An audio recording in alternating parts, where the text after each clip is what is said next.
We've seen college athletes speak out against injustice a lot lately, but that is nothing new at the University of Missouri, where student protests led to the removal of former President Tim Wolf over his handling of racist incidents on campus. For more, I'm joined by Dr. Tyron Douglas, Associate Professor in Mizzou's Department of Educational Leadership and Policy Analysis. Tyron, how much do you think the incidents and response at Missouri parallel with what we've seen kind of across the country? Yeah, well, first, thank you for having me. I would love to use the word of a precursor, really, to what we've seen across the country. If we think back to the timing of the killing of Michael Brown in St. Louis, about an hour and 45 minutes from our campus, to the uprising that took place on our campus in 2015.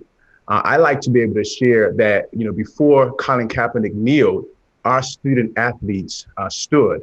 And so in many ways, it was a precursor. We, I believe, experienced on a local level a crisis that obviously has been revealed as a national and global reality as relates to anti-Blackness, as relates to racism, and even language like white supremacy, and the reality that Black and brown bodies in this country have been misused, have been marginalized, and sport often shows that when we celebrate young people on a field, but we're not typically, and when I say we, I'm talking about the institutions, don't always seem to be committed to who they are holistically off the field. And so I believe that what we're seeing nationally and even internationally, really, we were 5 years ahead and had the opportunity to engage in important work then.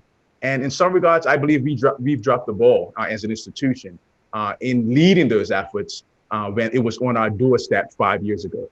You said you were disappointed in what has transpired since 2015 because the system actually hasn't changed, and that universities are committed more to quelling disruption rather than addressing what caused the disruption.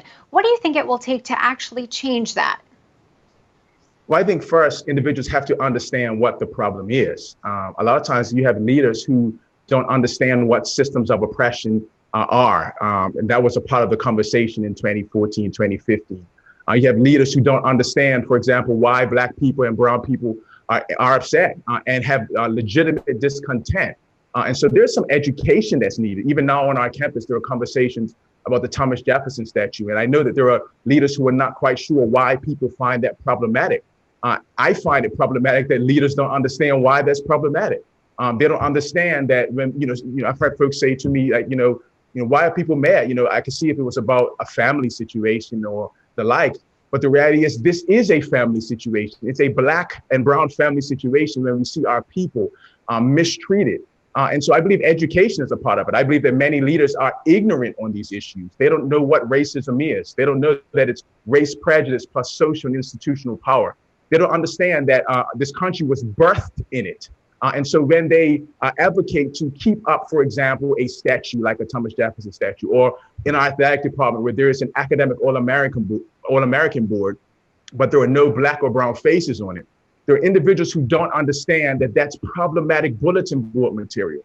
And if you keep that up every single day, young people are walking across it, and it's telling them a deficit-based narrative that's grounded in the history of this country, which suggests that Black people are okay for labor, but not for leadership, that they can be athletes, but not academics. And many leaders don't understand that, and they don't take the time or have the humility to learn and understand those issues from those of us who do.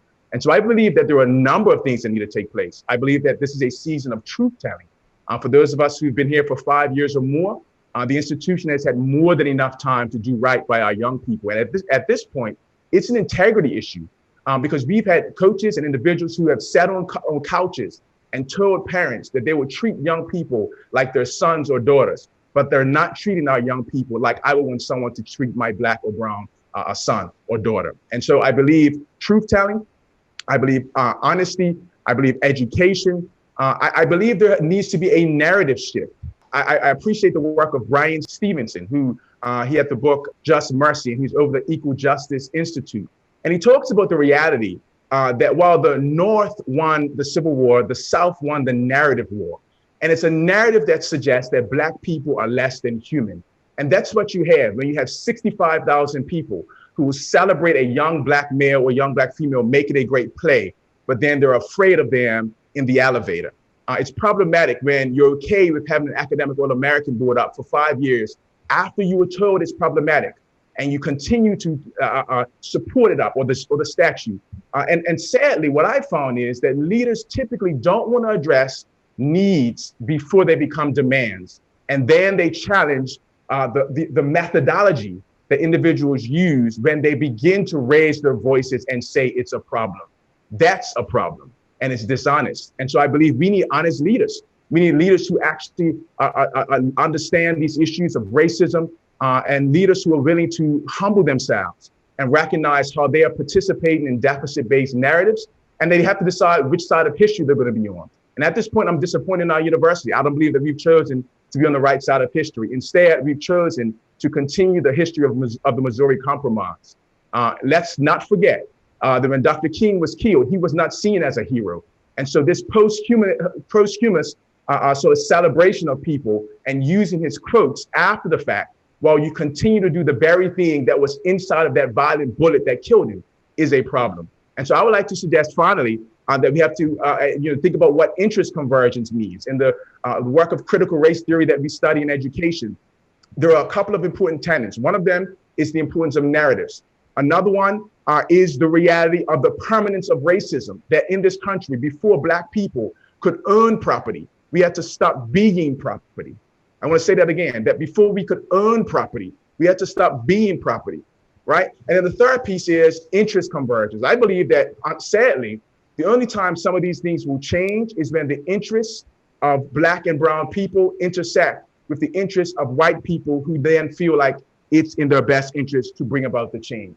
The reality is that the response in 2015 from our university, sadly, was not because or in response to the cries of our students who had advocated and worked hard to raise their voices and to share the realities that were happening on our campus.